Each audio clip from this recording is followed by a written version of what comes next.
अस्सलाम वालेकुम friends, welcome back to top smarties drama serial Sharpasand. जैसे ही फरासत की बेटियों के साथ ये सब कुछ हुआ तो सारे मोहल्ले ने बातें बनाना शुरू कर दी।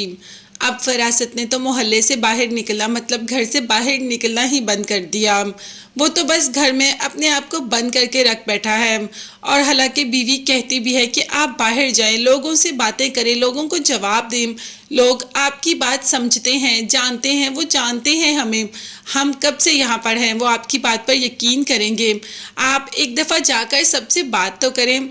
मगर फरासत तो हिम्मत हार बैठा और कहा कि नहीं, मेरे में हिम्मत नहीं कि मैं लोगों की बातों का जवाब दे सकूं, लोगों के रवैये बर्दाश्त कर सकूं। अभी यही बात हो रही थी कि एक और अमल हो गया। वली ने हफ्सा की वो वीडियो जो उसने आखिरी टाइम पर बनाई थी, जिसमें उसने एक्सपोज किया कि उसके साथ जो कुछ भी किया ईमान ने और फरासत ने किया, और साथ ईमान के सारे वॉइस नोट कम्युनिटी ग्रुप में सेंड कर दिए। अब ये खबर तो फैल गई हर तरफ, बल्कि हर एक वो वॉइस नोट सुनने लग पड़ा। बेटे ने आकर यही बताया बाप को कि वली ने बहुत बुरी हरकत की, उसने हमारे मोहल्ले के ग्रुप में सारे के सारे वॉइस नोट ईमान के और सारी वीडियो हफ्सा की शेयर कर दी है। अब सब हम पर थू थू कर रहे हैं।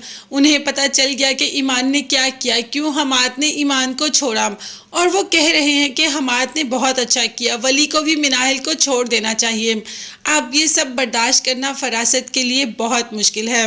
जिस मोहल्ले पर फरासत ने राज किया है, फरासत ने जैसे कहा मोहल्ले वालों ने वैसे किया। फरासत ने जो सुनवाया उन्होंने वही सुना, फरासत ने जो कहा उन्होंने वही माना। और अब फरासत कैसे मोहल्ले में बाहर जाए जब सब उसी के खिलाफ, उसकी बेटियों के खिलाफ, उसके घर के खिलाफ बातें कर रहा है। जबकि बीवी ने कहा कि आप एक दफ़ा जाएं तो सही, मगर फरासत तो किसी की कॉल भी अटेंड नहीं कर रहा। फिदा ने इतनी कॉल्स की, जैसे ही उसको पता चला कि ईमान घर आ गई, मगर मजाल है कि फरासत ने किसी कॉल का भी जवाब दिया हो, बल्कि वो किसी का फ़ोन भी नहीं उठा रहा। अगर हम फरासत से निकले तो शाहज़मीन और तैमूर का मामला भी तो हमारे सामने आ गया। फाइनली तैमूर ने शाहज़मीन को प्रपोज कर दिया। शाहज़मीन ने बताया कि तुम जानते हो कि मैं विडो हूँ और एक बार मेरी शादी होते होते टूट गई। अब तैमूर सब कुछ जानता है, उसे कोई एतराज़ नहीं है और वो शाहज़मीन से फिर भी शादी करना चाहता है। खैर शाहज़मीन ने अभी कुछ टाइम मांग लिया और जैसे ही तैमूर घर छोड़ने के लिए आता है शाहज़मीन को और सनम को तो फिदा देख लेता है और फ़ौरन से पहले सनम को फ़ोन कर देता है कि तुम्हें ज़रा दुख नहीं हुआ हमारा रिश्ता टूटने का? तुम अभी भी वैसी की वैसी हो, तुम अभी भी तैमूर के साथ आती जाती हो, तुम्हें तो कोई फ़र्क नहीं पड़ा। तो जिस पर सनम ने भी कह दिया कि हाँ मुझे कोई फ़र्क नहीं पड़ा, तुम जैसे शोहर को छोड़ने से तो मुझे कभी फ़र्क पड़ ही नहीं सकता।